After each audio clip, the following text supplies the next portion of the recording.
Meenu ma'am, ये जो मामला दिख रहा है, हालांकि चाहे हम वो प्रवेश वर्मा की बात करें, आम आदमी पार्टी की बात करें, पैसे बांटने की बात सभी कर रहे हैं। तो ऐसे में दिल्ली के लिए क्या मुश्किल होगा ये चुनाव? इस बार का चुनाव ज्यादा मुश्किल होगा कि किसे चुने, क्योंकि सरकार के बीच का ये विवाद भी कहीं ना कहीं दिल्ली को नुकसान कर रहा है।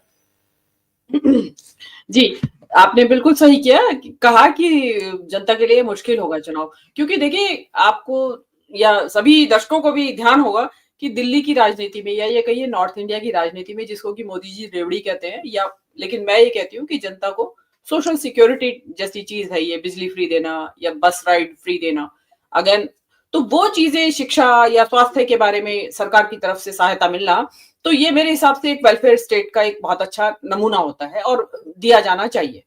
लेकिन क्योंकि अब जिस वक्त केजरीवाल ये लेके आए थे स्कीम, एक बड़ी नॉवेल्टी स्कीम थी और जनता ने हाथों हाथ लिया, और दूसरा तीसरा 3 टर्म उनको लगातार दिए। पहले टर्म को गिना ही जाएगा, चाहे कितना भी शॉर्ट टर्म रहा हो, इलेक्शन तो हुआ तीनों बार। तो लेकिन इस बार के इलेक्शन में एक जो चीज आई है कि केजरीवाल की जो उज्जवल धवल छवि थी कि भाई जो अन्ना आंदोलन के सवारी करते हुए आए थे, जिस अन्ना आंदोलन ने मतलब कांग्रेस की राजनीति को सदा सदा के लिए खत्म कर दिया, मेरे हिसाब से दिल्ली से टिल नाउ, अगर अरुण शर्मा जी की माने तो आज की डेट तक राजनीति कांग्रेस की ध्वस्त हो गई वहां पे।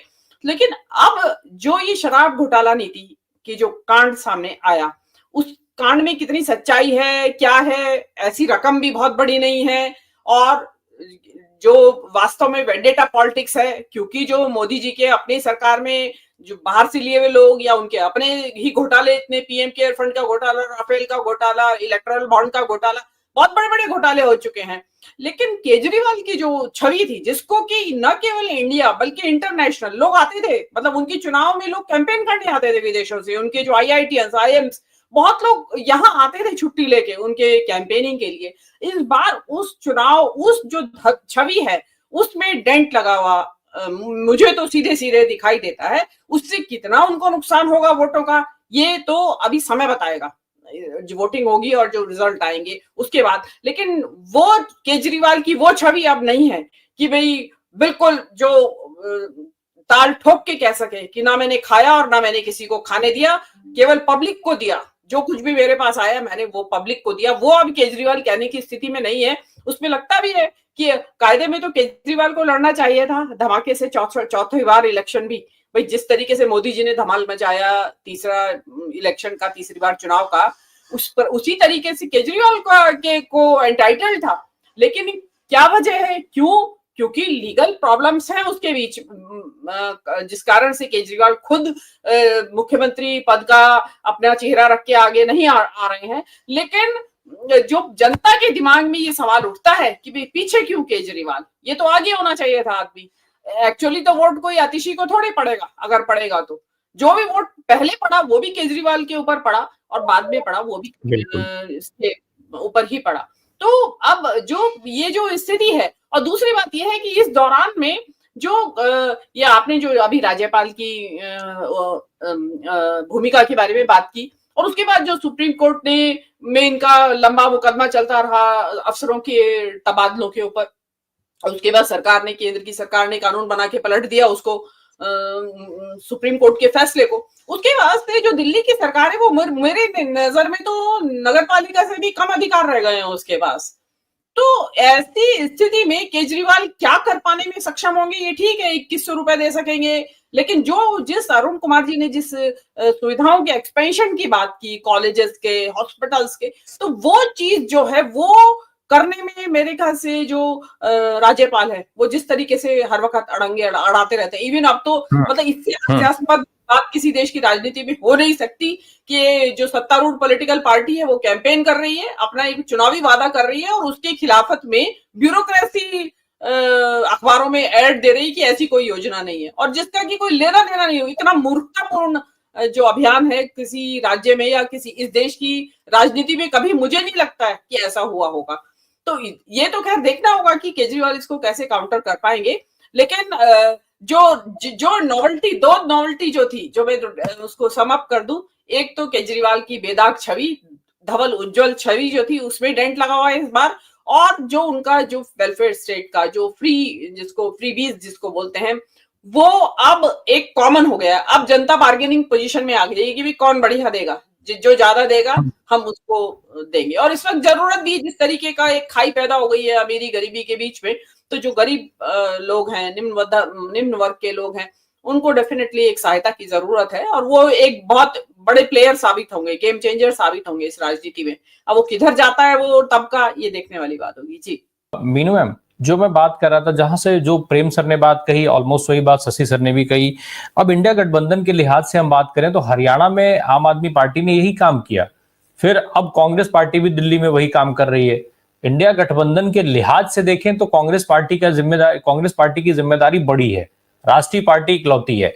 आज आम आदमी पार्टी जैसी पार्टी ये मांग करे बाकी दलों से कि कांग्रेस पार्टी को ही इंडिया गठबंधन से बाहर कर दिया जाए, तो एक तो उस इंडिया गठबंधन का औचित्य कितना बच जाता है, और दूसरा ये कैसे चलेगा जो बात प्रेम सर ने कही कि भाई कांग्रेस के बड़े नेता दिल्ली के कैंपेन में नहीं आएंगे, लेकिन दिल्ली विधानसभा चुनाव आम आदमी पार्टी के सामने लड़ेंगे, तब जब आम आदमी पार्टी वहां पर मजबूत स्थिति में दिख रही है और भारतीय जनता पार्टी से उनको चुनाव लड़ना है। तो ये सारी चीजें एक साथ कैसे चल पाएंगी?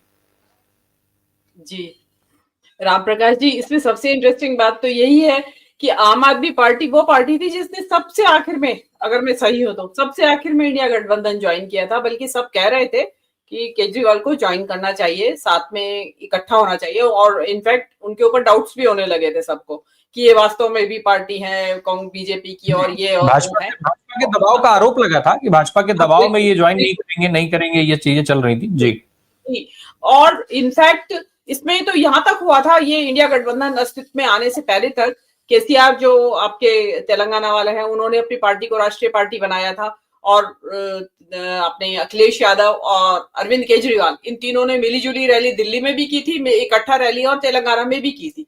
मतलब ये एक थर्ड फ्रंट जैसी बात वहां पे कर रहे थे, कोशिशें चल रही थी।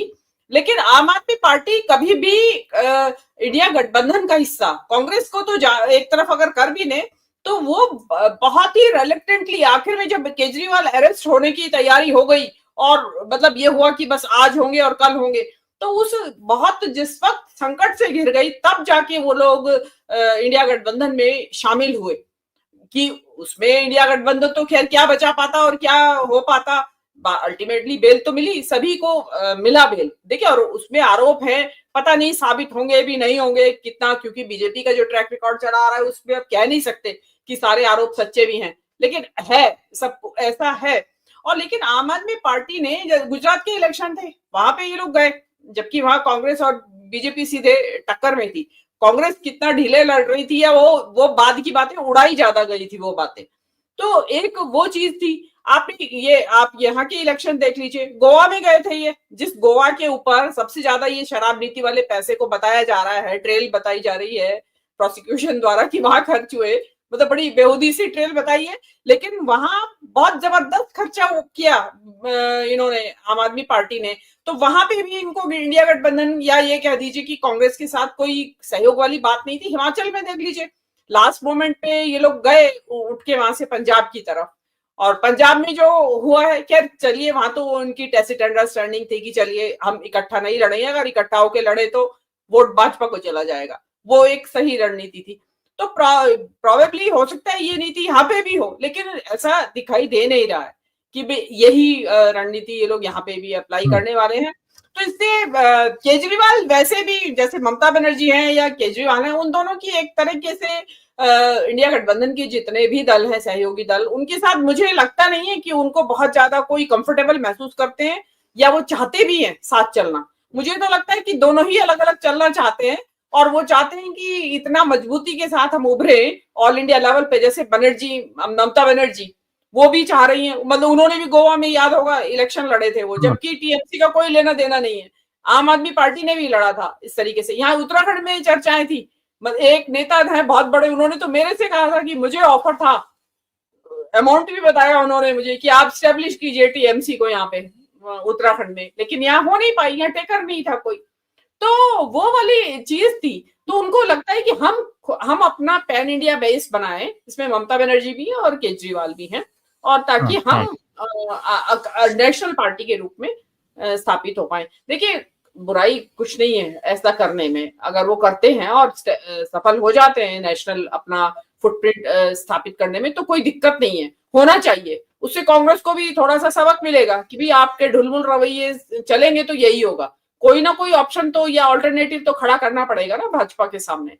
तो मुझे, लेकिन फिलहाल मुझे ऐसा लगता नहीं है कि अरविंद केजरीवाल वो ऑल्टरनेटिव खड़ा कर पाएंगे, क्योंकि वो शराब नीति घोटाले के माध्यम से बीजेपी ने बहुत ज्यादा छवि को डेंट पहुंचाया है। देखिए पब्लिक डिटेल में नहीं जाती ना, उनको कानूनी पेचीदगियों से मतलब है। वो कहते हैं यार जेल गया था तो हमने तो ये समझ के नहीं दिया था, ये समझ के अब हमें विश्वास खत्म हो गया है। लेकिन फिर भी कुछ भी होगा, अगर केजरीवाल को, जो मैं आपको नतीजा बता रही हूँ आपने पूछा नहीं है, कुछ भी होगा केजरीवाल की कितना भी 50% भी डेंट लगेगा सपोर्ट में सीटों में, तो भी केजरीवाल मेरे ख्याल से कंफर्टेबली सरकार बना ले जाएंगे। और मेरा मानना ऐसा है कि आरएसएस की बैकिंग अभी भी रहेगी केजरीवाल को, और जिस तरीके से बीजेपी और आरएसएस की ठनी हुई है ना, उसमें आरएसएस केजरीवाल का साथ देगा। जी।